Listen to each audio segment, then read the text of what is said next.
পাই নাই, উনি মারা গেছে, উনি এখানে শোয়া রাখছে ওনারে। স্যার আমার জিনা লুই কেমনে ভাইজা এই ঘটনার সাথে আপনার কাছে জানতে চাই। ধন্যবাদ। ঘটনার সংবাদ পেয়ে পুলিশ দ্রুত ঘটনাস্থলে আসে এবং 3 জনের মৃতদেহ উদ্ধার করে। পরবর্তীতে আহত অবস্থায় ওই ফ্যামিলির একজনকে উদ্ধার করে পুলিশ দ্রুত হাসপাতালে প্রেরণ করেছে। আসলে পুলিশের পাশাপাশি যে কোনো সাধারণ নাগরিকের সামনেও যদি কেউ আমলযোগ্য অপরাধ করে বা কোনো অপরাধী হয় তাহলে তাকে আটক করে পুলিশের রেকর্ড দেওয়ার কথা। বাট এই আইন নিজের হাতে তুলে নিয়ে আইনকে নিজের মতো করে ব্যবহার করে যারা এই হত্যাকাণ্ড ঘটিয়েছে আমরা তাদের বিরুদ্ধে আইনানুগ ব্যবস্থা গ্রহণ করব। ধন্যবাদ। পরশুদিন সারা ঝগড়া লাগছিল ওই বাড়িতে, মোবাইল চুরি হয়েছে। তারপরে চোরের কি করছে, পুরা রাত ধরে মারছে। মারার পর চোরের বাপে আমার শাশুড়ির কাছে আসছে যে আমার ছেলে তো ভাইরাল করছে, একটুকে বলো না ছাইরা দেওয়ার জন্য। আমার শাশুড়ি গেছে যে থাক, পুরা রাত তো তোরা মারছস, এখন ছাইরা দে।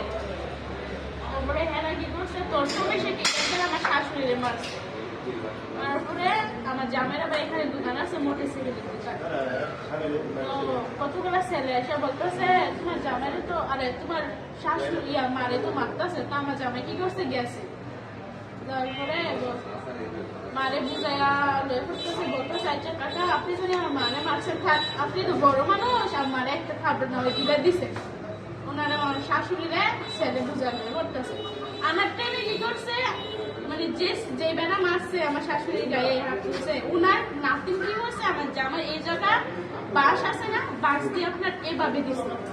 দেওয়ার পরে তো আমার জামাইয়ের সাথে, আমার জামাই দোকানে কর্মচারী দুইটা ওনার সাথে গেছে। ওনারা কি করছে, ওই স্যান্ডারে দুইটা মারছে, দুইটা বাড়ি দিছে, হাত থেকে বাইরে দিচ্ছে। তারপরে এই যে শেষ, মানে মেন্টাল বসে বিচারটি সর্বশেষ শেষ। পরশু দিন এই ঘটনাটা, কালকে রাত্রেবেলা আমি কিন্তু আমার বাপের বাড়িতে ছিলাম, আমি আমার জামাই বাপের বাড়িতে।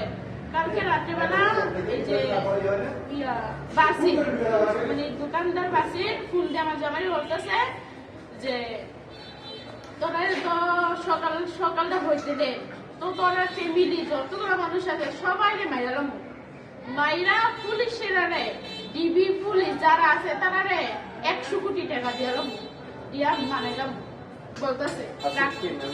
না যে ওই মানে সেই বাড়ির আর কি। তারপর বলতেছে তো আমার জানবেন তো সাইডটা মারলে মাইরে, তোমরা রাতে বললে আমরা কোনো আফসোস। তারপরে আবার ফোন দিছি, আবার ফোনটা বললে একই কথা। আমরা মনে করছি বললি কেন মাইরালে আমরা রে।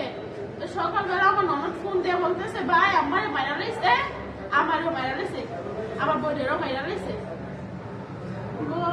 কি হয়েছে বস না, কয় মানে কুবাইয়া মাইরা লাইছে, জোনাকিরে কুবাইয়া মাইরা লাইছে, আর আমার এতবারে মাসে আমার দেবী হসপিটাল দিতে আছে। তো আমার জানা কি হচ্ছে, মোটরসাইকেলটা মানে কিভাবে আসছে উনি জানে। আসার সাথে সাথে উনি মোটরসাইকেল নামতেও পারে না, ওখান থেকে উনি দেখছে, উনি ওই ওনারে ধরে আনছে সবাই। ধরে আপনার খুব আইসে, এখানে খুব দিছে, মানে এটি আছে না ধুলা করে দিয়েছে, কি না জানি ধুলা করতে জানি না, ডাকতে বাইর করেছে, মাজার মজক বাইর করেছে সবটা। আমার জামাইয়ের নাম রাসেল। আমি ওনার পিছনে আমি আসছে সিজিদা, উনি আসছে ইয়াতে এই মোটরসাইকেল আর কি। আমার মোবাইলে নাম আছে, আমি তো নাম জানি না, নাম দিয়ে আছে। আমার শ্বশুর তো পাইতেছি না, ওরে তো আমার একটা ননদ, বড় ননদ, আর আমার শ্বশুরের মানে দৌড়াইতে মারতে কই নিয়ে মারছে, ওরা দুজন খাইতেছি না। আপনার শ্বশুরের নাম কি? আপনার নাম কি? আমার নাম মিম। পুরো নাম বলেন। মিম আক্তার। শ্বশুরের নাম তো খুবই, শ্বশুরের নাম হলো আপনার খলিলুর রহমান। হ্যাঁ,